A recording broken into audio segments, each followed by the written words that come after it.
should've liked it. Now you wanna be living the tripe in the right here. I straight up beat this right in. Off my rehearsing, now no cursing. There's no cursing when I just spit the rhyme truth. Rhyming up in the booth, living the proof. Like you now know me, now you know me. I love you like Barney. It's not a horny orgy. When I do my thing, I just more me. And then all these rappers, they straight bore me. I don't bring no damn jack when I bring it on the scene. Cutting out the clean, and I bring it on to teens. And then I bring it on to Queens. And bring it on to Brooklyn after we end the dream of the dreams. Now you lost down, now you can never ream and seem. Cause I be so damn clean when I rip the scene. Come on, now the game when I rip the rest of the verse.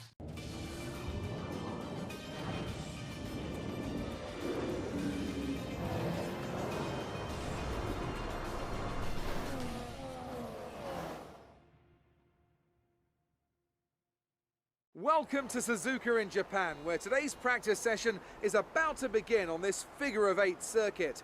The Suzuka track never disappoints, and that's probably why it's so loved by drivers and fans alike. One of the more intimidating corners on any Formula One track is the legendary 130R. Whilst unusual, the name actually comes from the original design of the corner, a 130-metre radius turn starting just past the track crossover. Over the years, due to several severe accidents, the corner's been redesigned to create a straighter entry and creating what is now a double apex left-handed corner.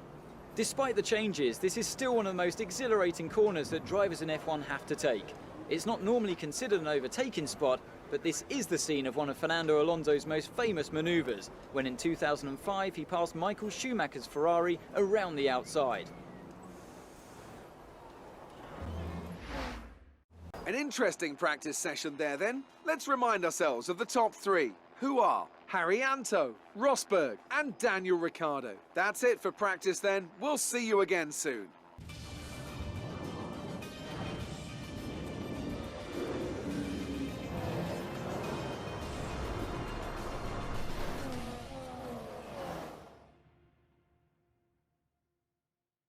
Welcome to Japan and the impressive Suzuka track for today's qualifying session, where we should be underway shortly.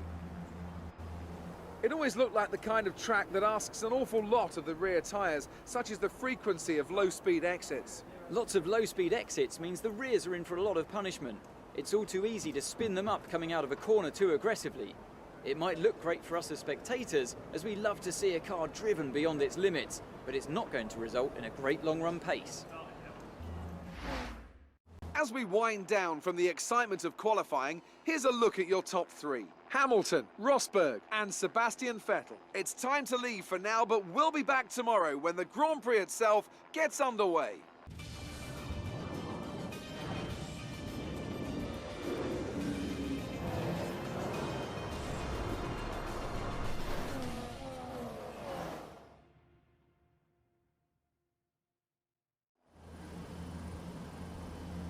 And a very warm welcome to the Japanese Grand Prix, an event that has decided a Drivers' Championship 11 times over the years and has hosted some very memorable races as well.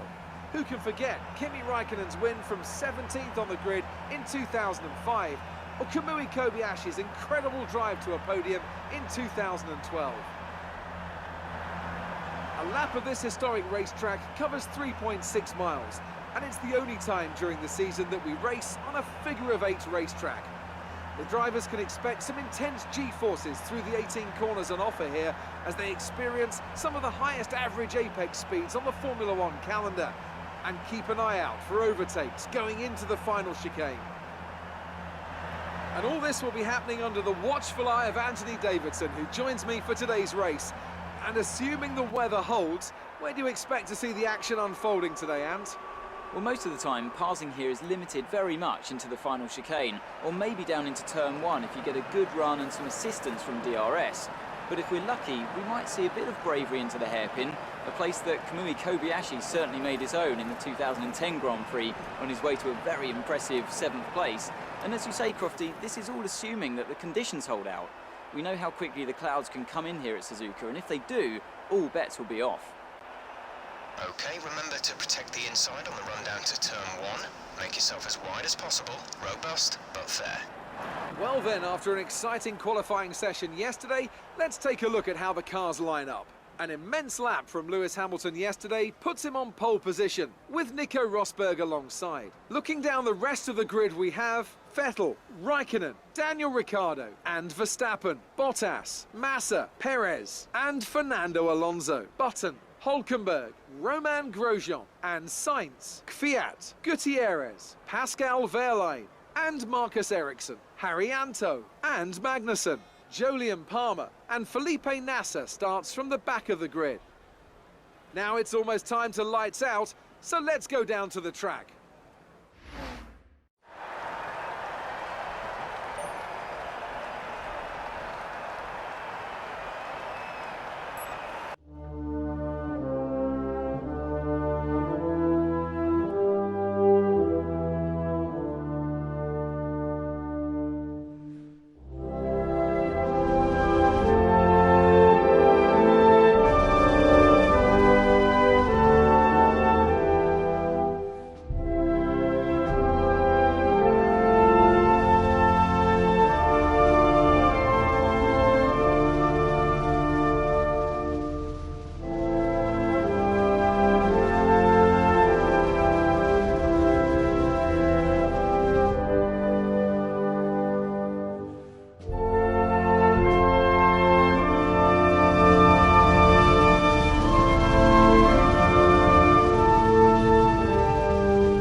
Map is good, but we need to learn the gears, so go into each one when you can. We're going to need some work on the brakes, so put some energy into them and warm the tyres as well, please.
So, another fantastic victory for the Silver Arrows. And I have to wonder, Anthony Davidson, just what set them apart from the competition here. Without a doubt, the safety car changed everything today. The key to their success was keeping calm and reacting to the situation quickly. We've seen teams in the past throw away wins because they were too hesitant, but here they were decisive, and that's allowed them to take the advantage. Well, this is it. This is where they all want to be. Here come the top three then, out onto the podium after a fascinating Grand Prix.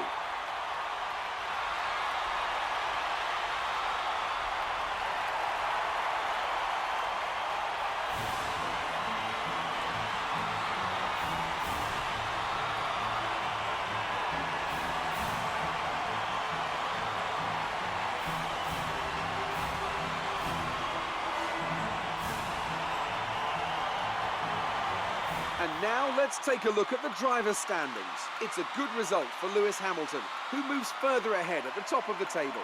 Moving on to the driver of the day then. Anthony Davidson, who would you go for? Well, my driver of the day was Nico Hülkenberg, who did a cracking job moving through the field and just highlighting why he's so highly rated in the paddock. The Constructors' title may already be decided, but Mercedes have extended their lead at the top of the standings. After all this drama, you'd be mad not to join us for the next race. We hope to see you then. Take care.